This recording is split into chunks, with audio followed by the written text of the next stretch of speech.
Hello, everyone. Hello to all of our essential childcare providers and educators.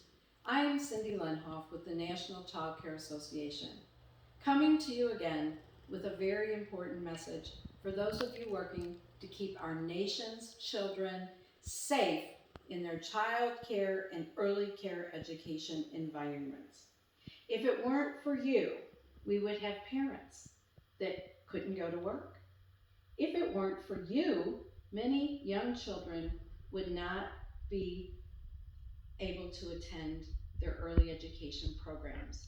And if it weren't for you, many of our nation's school-age children would have no way to be supervised while they participate in their virtual school programs. You are indeed the essential workforce that allows all of the other essential employees to go to work. So, along with recognizing and thanking all of you for your resilience and determination to serve your families, I want to update you on the progress that has been made in the passing of two more COVID relief bills that have provided a historical amount of money to fill in the financial gaps that have negatively impacted childcare providers. These two bills combined will help renew and sustain our current childcare system. It is also enough money to help set the stage for moving forward to create a system in ways that we have only talked about for many years. Thank you for being a part of helping our U.S. legislators understand what it was that we needed to survive the pandemic and moving forward. Without your advocacy, this would not have happened.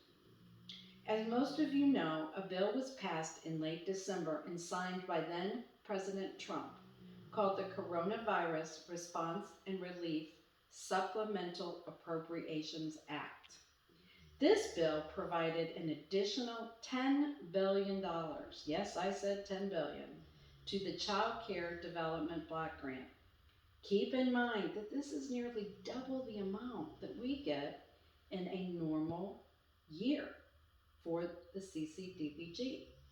What this means is that between March of 2020 and March 21, childcare has received a total of $19.3 billion for the Child Care Development Block Grant, compared to what is normally $5.8 billion.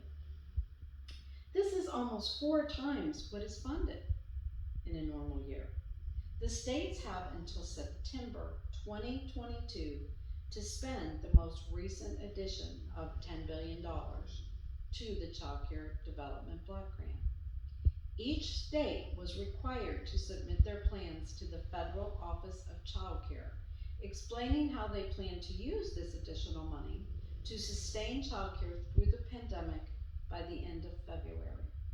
For your reference, NCCA has posted on our website a document provided by the Center for Law and Social Policy, otherwise known as CLASP, that provides a link to how every state plans to spend their allocation of this money. The information from CLASP also includes how much of the $10 billion each state is receiving. You will know that each state's plan is signed by an individual designated as the administrator of the plan. He or she is the person that oversees the execution of it. You should also know that your governor has the ultimate say in how and when this money is spent. Another thing to be aware of is their autonomy to change their plan without further notification to the Federal Office of Child Care. Additionally, accountability for the money being spent in the ways intended is practically non-existent at the federal level.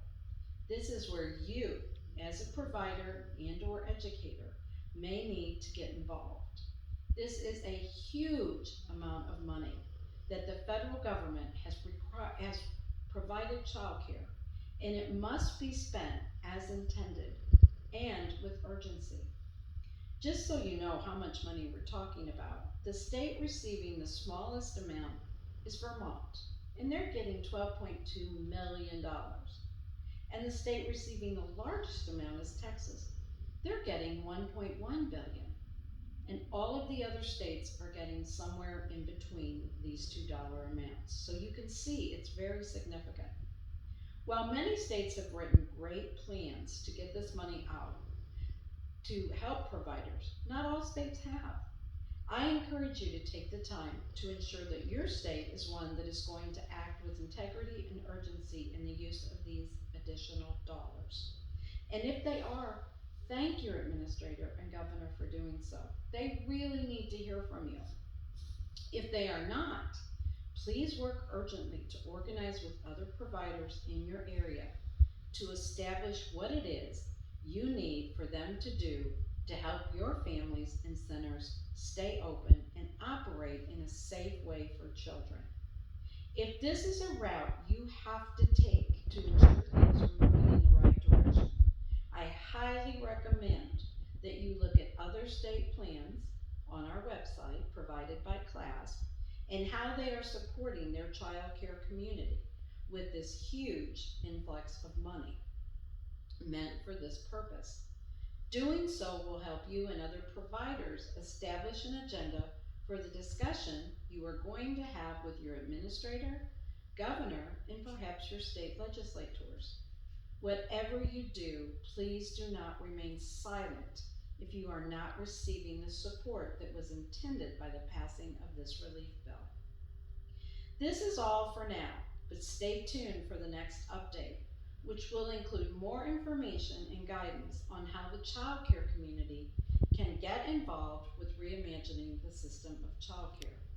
With the recent passage of the American Relief Package, child care has received an almost unbelievable amount of money, $39 billion on top of what we just talked about.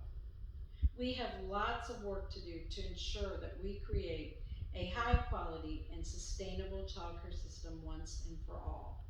We have to use this money wisely and urgently, because if we don't, we may never get another chance to demonstrate that with enough money, we can do a better job for children, families, and providers.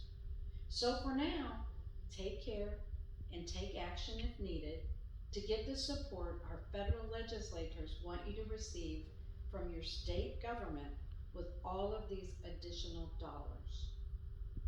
And God bless.